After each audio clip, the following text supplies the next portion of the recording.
রাস্তার পাশে বসে থাকা কুকুরটা ভয়ে একটু নড়ে বসে।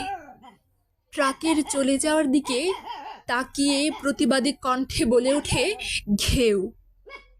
তাকে যে প্রতিবাদ করতেই হতো। সে যে কারো বন্ধু, তার খেয়াল রাখার দায়িত্ব তো তার। সে যে তাকে খেতে দিত, তারা যে একই প্লেটে খাবার খেত দুজনে ভাগাভাগি করে। মাঝে মাঝে তারা চোখে চোখে কথা বলতো, মুচকি হাসি হাসতো। পশু হয় কুকুরের হাসিটা দেখতে না পারলেও অপর পাশের মানুষটার হাসি দেখে স্পষ্টই বোঝা যায় তারা এক মজার বিষয় নিয়ে আলোচনা করছে।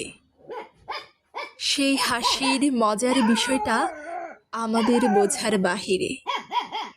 তাই হয় আমরা এটাও বুঝতে পারি না একটা পাগলির মাথার পাশে সারা রাত বসে থাকা সেই কুকুরের বন্ধুত্বকে।